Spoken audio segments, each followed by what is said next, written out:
Welcome everybody, my name is Jordan Engelhardt. You are at Lyons Township High School's 6th annual auto show.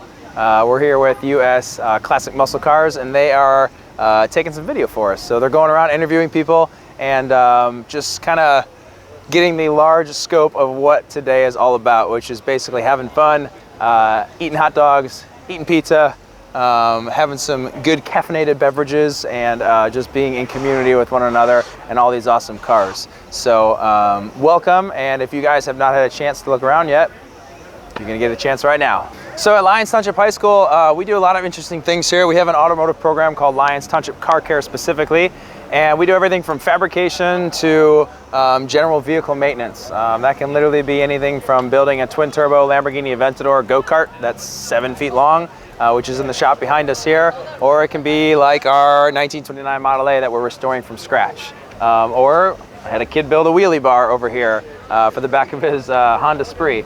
We've also got a 57 Corvette over there that we've built from scratch. So we basically do anything and everything, from turbo kits to basically anything automotive that has an engine, and even things that aren't automotive, like a school desk. We're down to work on it, and you know, limitation is only your imagination. So that's what we do here, and yeah. Welcome to US Classic Muscle Cars, and we are here with Brian. Brian, so can you tell me about your car? Thank you. This is my 1965 Impala SS. I purchased it in Green, Iowa about 6 years ago. This is an original color called Aztec Tan. I essentially bought this car as a car that I would drive a lot to car shows. I was looking for the best, cleanest body I could afford, which is what I came up with. It is a true SS, but was not a numbers matching car. It had a non-original 350. We looked up the code. It came from a 1973 service van, and then it had a two-speed power glide transmission without linkage hooked up, so that was quite an interesting drive. So since then, we've done some modifications. The interior was originally called Fawn. It was sort of a brown color, which you can see in the headliner still and the package tray. So sort of a brownish tan. I've been since swapping everything over to black. So we have black and basically brushed aluminum and chrome accents. So do you have the interiors are original, or those are new? These are original repop pieces that you can order in online and in the catalog world for car parts. But I'm mostly in charge of what's going on in the interior, and this is my area that I can do. But some pieces are original. In other words, trim pieces around the bezel, around the steering wheel, the whole dash area. Anything that looks a little bit older, that's all original. The speedometer, the gauges. The console is original from a 4-speed car, which I sourced online, but I'm leaving it weathered for that purpose. So what is your favorite part? Your favorite part of the interior? My favorite part of the interior is that console, because I think it looks pretty cool. It's very nostalgic looking. I know, you don't see these too much anymore.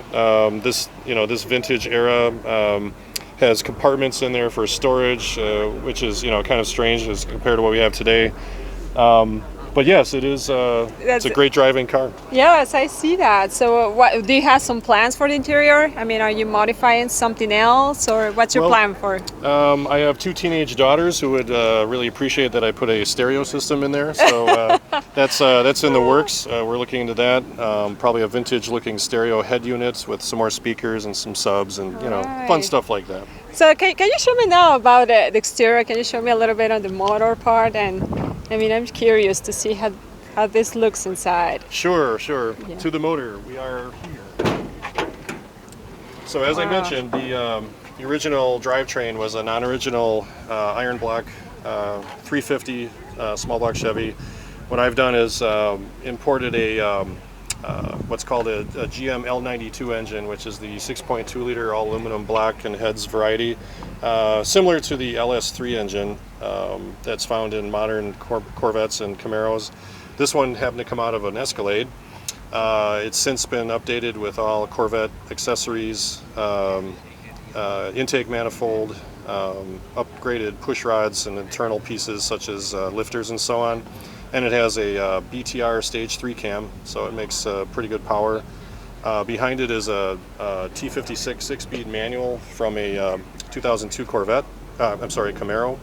And then I have 4.11 gears in the rear end. And it's still has the original 8.2 10-bolt with a positive traction unit, and it's all been extra welded and reinforced to handle the front end. Wow. How much horsepower do you have in this car? As it sits right now, it makes just about 500 at the crank. When the heads come off this summer, I will have them ported and polished and replaced. Same setup, it should make about 500 horsepower to the wheels. Wow. So the car was weighed last summer. I had it on, I was at the Carcraft Summer Nationals in Bowling Green, Kentucky. We had it up on the scale with me inside. It was just at 4,000 pounds, which I think was actually less than I thought it would be. And it was almost 25% of that at each corner, just as it sits, which we were all amazed. And that being said, it runs the quarter mile in about 12 seconds, 12 and a half at about 114. Wow. So it does well for a big sedan. Awesome, when I get the heads done, it will be, of course, quicker than that. All the while getting about 22 miles per gallon on the highway. That's awesome. Wow, it sounds so good. So tell me about now the tires exterior part. You talk a little bit more about it, but oh, sure. the rims, I mean, Yeah, what do we have in here? What we have here are, to stop, you need to stop before you can go. So it was upgraded with Willwood brakes. Those are 11-inch rotors. I chose the more plain style rather than being flashier with the different colors, but it's a very potent brake system. The wheels are sort of a knockoff or nod to the Kragers of the time. Your typical chrome 5-spokes, very, very sturdy. The tires are sort of also a nod to the time, Firehawk Indy 500s. Wow. Similar to what you'd find as a Comp TA tire today, that sort of thing. Wow. 15 inches, I think 15 by 7 in the front, 15 by 8 in the rear. The next set in the rear will be probably wider. Oh, that looks so good. Wow.